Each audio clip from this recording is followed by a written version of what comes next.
So thank you all for coming. Richard, turn it over to you. Thank you so much. Thank you all for being here. We're here to talk today about homelessness and the partnership that's developing between these three organizations. Homelessness crisis isn't just a symptom of a growing economic and social stress and inequity in our society, but it's a major public health challenge in itself. It's a crisis.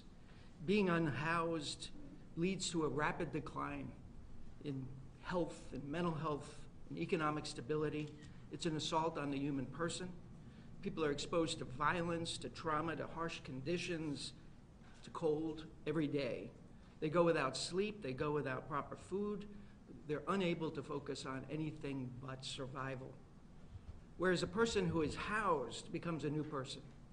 A person who's housed matters, becomes our neighbor. A person who is housed becomes someone who's capable of growing and moving on in their lives. And that's what this project is all about. The partners that are coming together today have unique capabilities and resources to bring to the table, but we share something very important in common that allows us to do this work seamlessly. We are connected by our deep Catholic faith that recognizes the inherent God-given dignity of every human person, and further recognizes that we are all connected as a community, that we are one body, and that the suffering of our brothers and our sisters on the streets is our suffering as well. So together, we're really excited to launch this new partnership in Portland. This will be along with 4 other cities in Spokane, Las Vegas, Detroit, and St. Louis. The focus of this work will be on building and developing permanent supportive housing for individuals who require additional services to remain independent. While we have a particular focus on Multnomah County and the Tri-County area, we also hope and expect that this initiative will see opportunities across the entire state. And all 3 of our organizations represent rural Oregon as well, and Salem and Eugene and all the parts of the state where a homeless crisis is prevalent. Finally, it's not an exclusive partnership. Although we are pleased to be working together, we welcome and invite others to join us. We'll be working closely with government, with other nonprofits, as well as corporations, faith communities, who are already doing a great job, and some of those who are ready and waiting for the right time to jump in. We say today that now is the time. Now is the time for all of us to come together to end homelessness in Oregon. Thank you. I'll be brief. Just want to let you all know how excited Archbishop Alexander Sample and the Archdiocese of Portland are for this partnership. I'm sure many of you who've been in the Portland area for a long time know the strength and the history of these 3 organizations and how we've served individuals from homelessness and all the different aspects of which they need our help. You know, the church is very deep involved in the corporal works of mercy, in clothing the naked, feeding the hungry, and giving drink to the thirsty. And this is just part of the ongoing history of what the Catholic Church has done. The Catholic Church has been a charitable organization, probably the largest charitable organization in the world since its inception. So this is nothing new to us. You know, partners like Catholic Charities and Providence, Knights of Columbus, St. Vincent de Paul, this is what we do as Catholic people.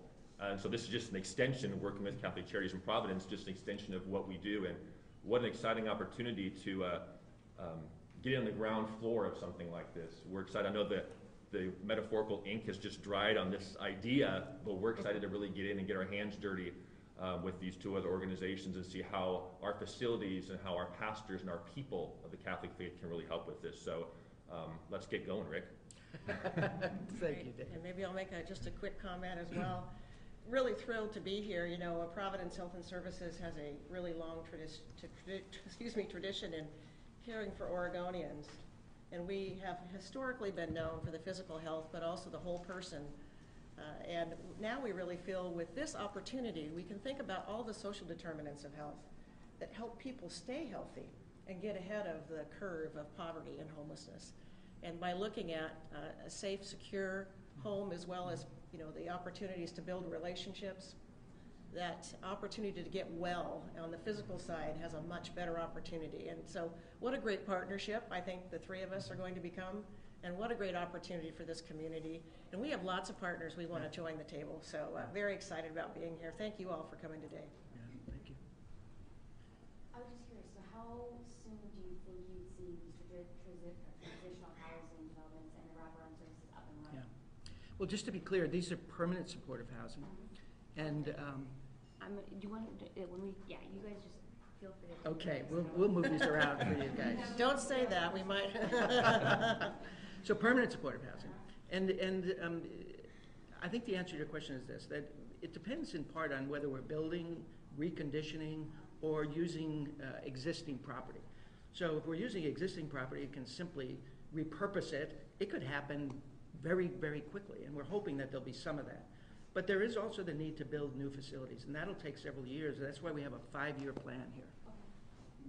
So is there some inventory, speaking housing or building inventory that you're looking at right now? One of our first steps is to, in fact, work with the Archdiocese to develop that inventory. We've begun that, and it's extensive. There are more than 125 parishes in the Archdiocese of Portland.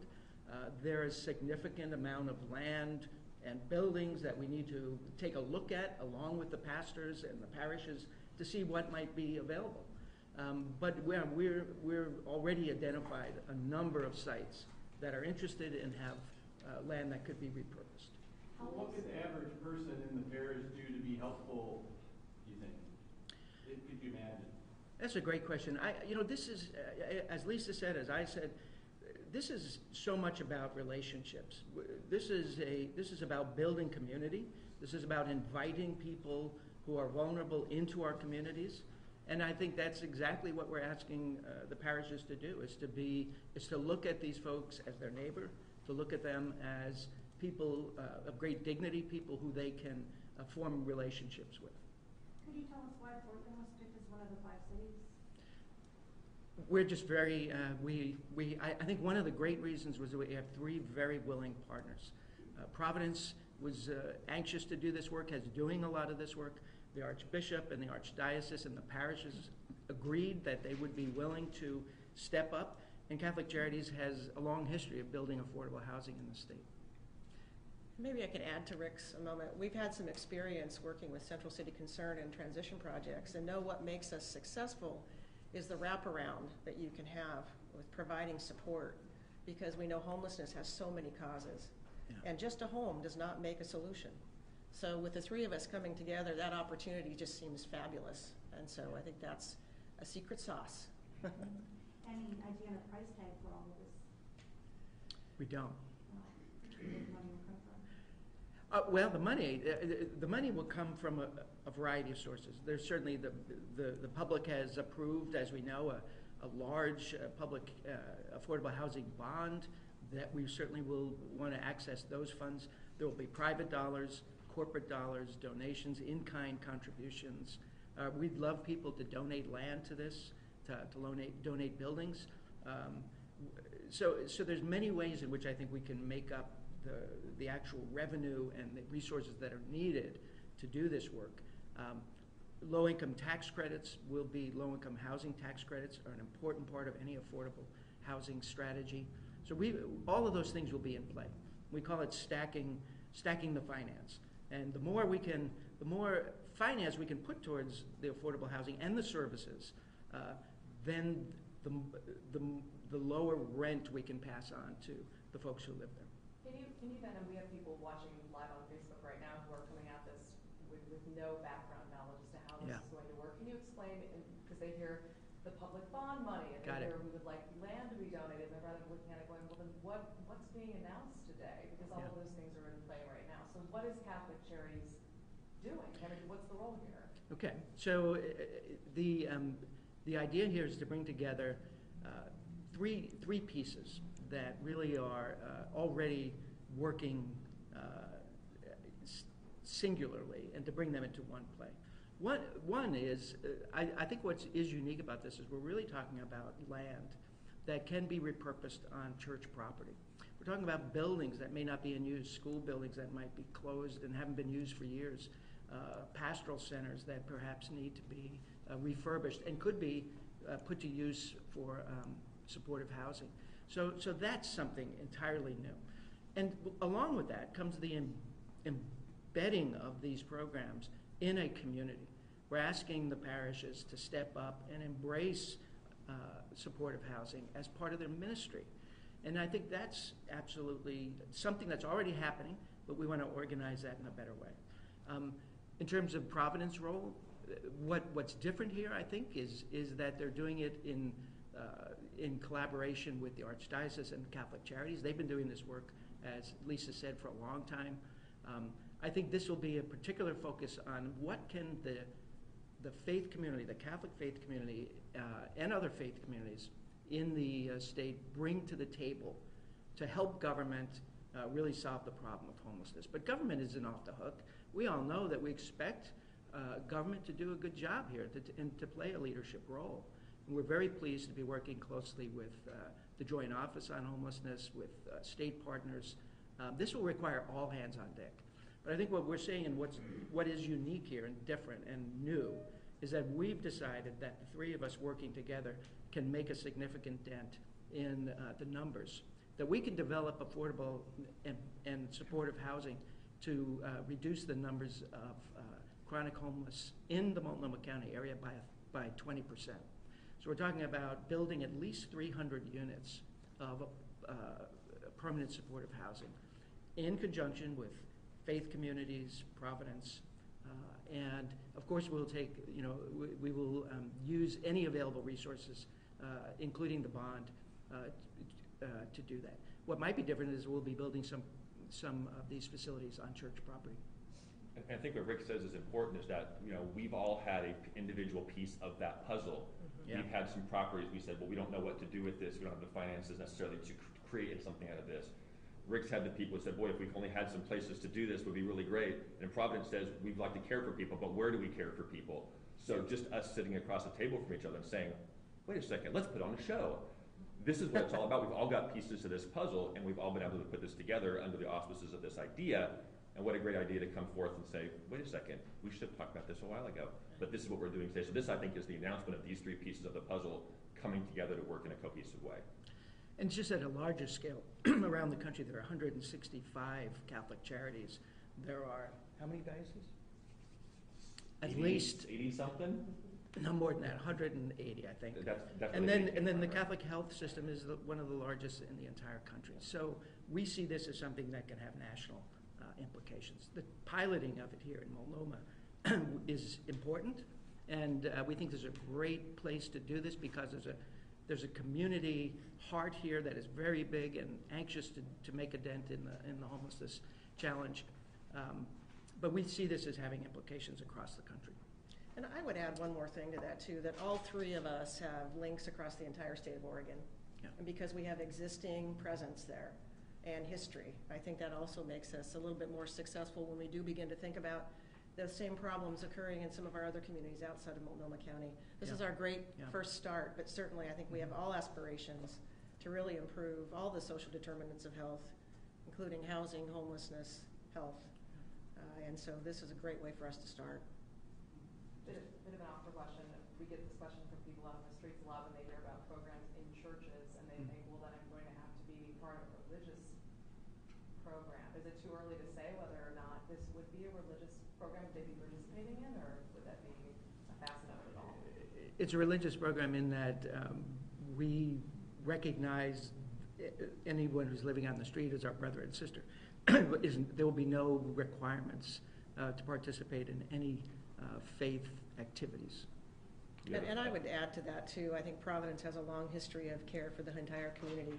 So Health for a Better World is really what we're aspiring for. And we have a catchphrase that says we don't serve people because they're Catholic, we serve them because we're Catholic. So it doesn't make a difference where you're from or where you're going, we serve all. Just a point of clarification for the 300 units, is that 300 beds that we're talking about? Or? Yeah, we are talking, we're using that to represent 300 beds. Is that 20% though? 20% of 13, the numbers we're using from the last count are approximately 1,300 chronically homeless individuals living on the street. This is the toughest part of the continuum. We will continue to build affordable housing for people who don't require intensive services. We have lots of it. We have 1,900 units already in the state of Oregon. But what's missing in the continuum is not only some specialized transitional housing, but supportive housing. So housing with services built in, baked in, so that people with more challenges can succeed in housing. That's what the focus of this piece is. And I think the services would be Health, psychiatric, addiction Yes. services. The poorest of the poor fall between the cracks, to be quite honest, the chronic homeless. And that's where we're really trying to put our efforts towards. There are oftentimes many more subsidized programs for those who don't fall into quite that category, but truly the poorest of the poor are those that we're focusing our targets on now. Do you see having a low barrier sort of entry port for people who are, I mean, they're in the throes of an addiction battle and they're going to be coming in Absolutely. or high Yeah, to get this is into those units? It's a housing first model. We will proceed with that, which is exactly that low barrier. Get people into housing. We've learned that being able to lock the door is the beginning of recovery. If you can't lock the door, you may never get to that place where you can actually begin to get back on your feet. And how will you choose people as part of this program? I mean, will they come to you? Will you go find them? I think maybe speaking for us, it's a little early. We're Yeah. in the formulation of really how we do this the right way. And I think we're going to learn a lot from partners that are in the community who are already doing some of this work. We don't want to recreate the wheel. We want to make the wheel move bigger and faster. Yeah. And so learning more about that will help us. Yeah, learning process. So another thing that I was wondering is how long do you see people staying in these sorts of housing? Is there going to be a time limit or goals that you guys set? I don't know. Permanent supportive housing is permanent.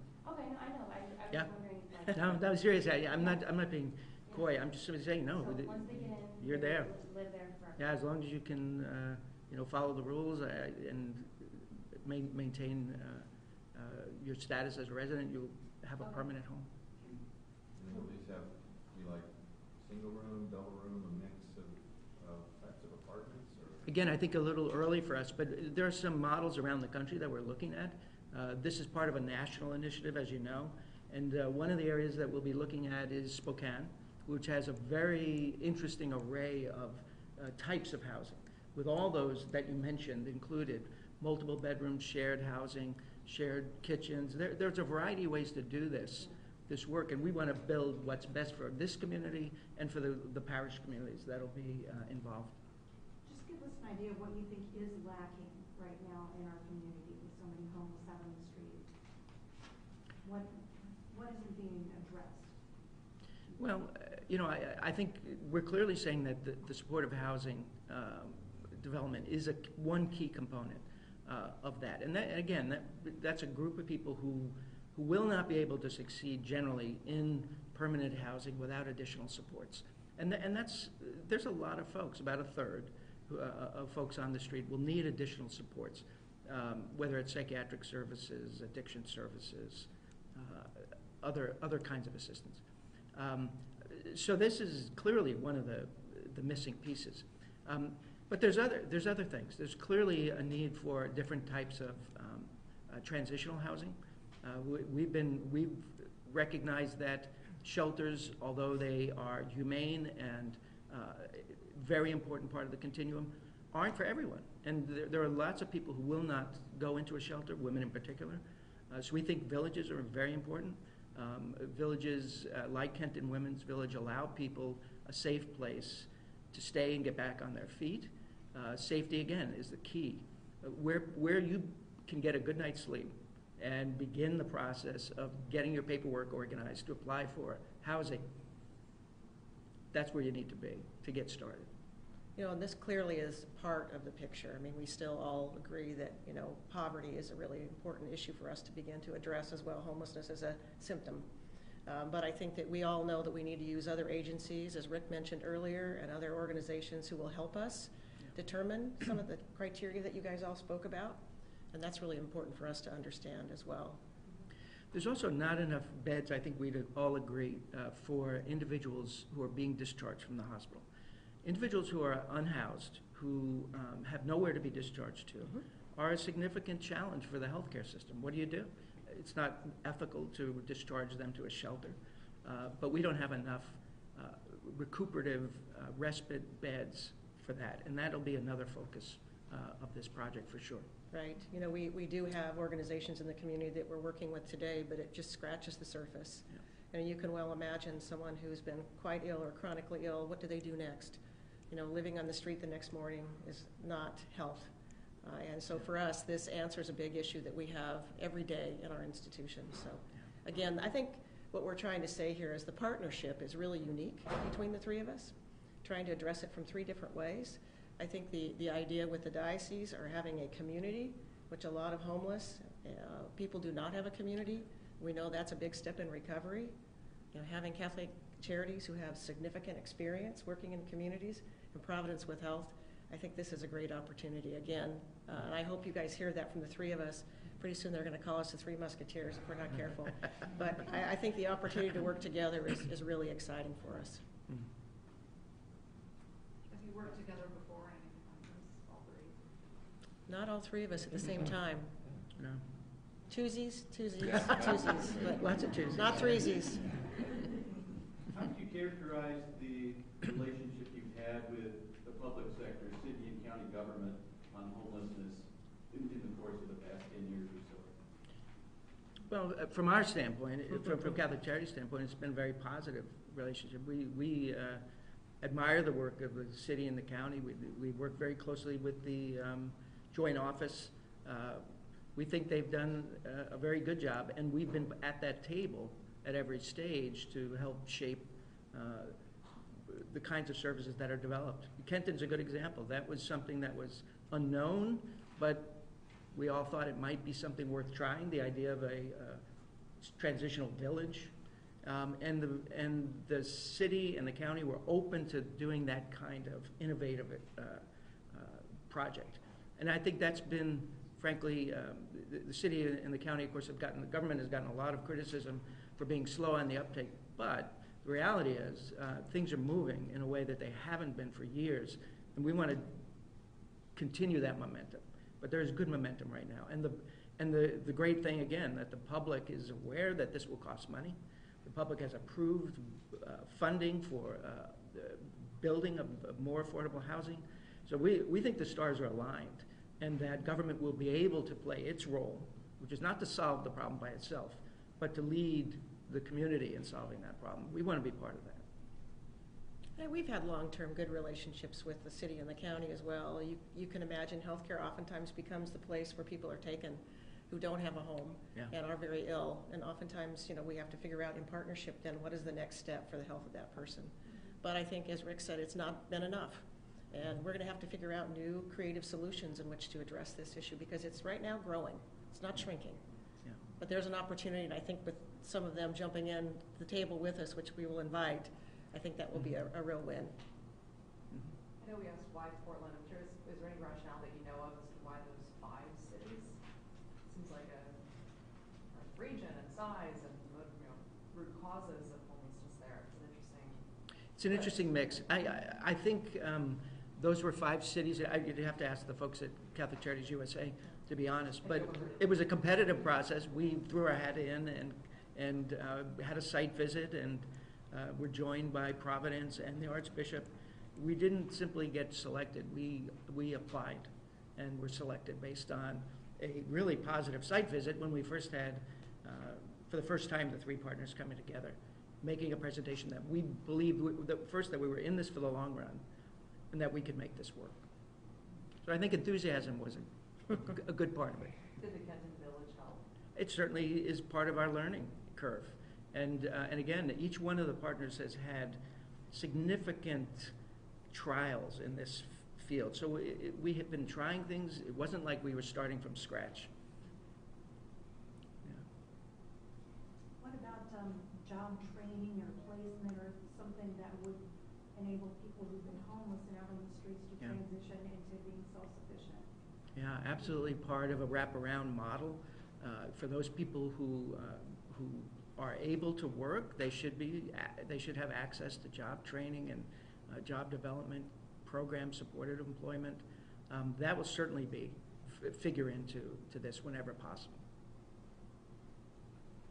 If you're fully looking at people, some of the people that you're going to have from happen for will be unable to work. Absolutely.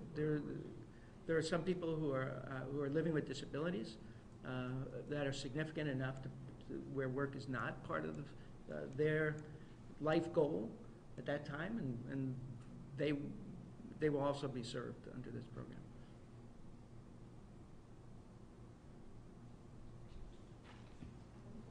Good. Thank you. Good. Thank you all. Thank you. Thank you. Yeah. Thanks so much.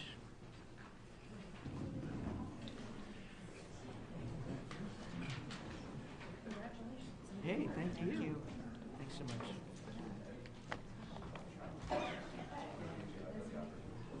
Thank you. Really like your enthusiasm. You have an 11 o'clock. You have a few minutes. I know I could be later. Thank you very much, sir. Thank you. Appreciate it. Thank you so much. Nice job. It's a pleasure working with you.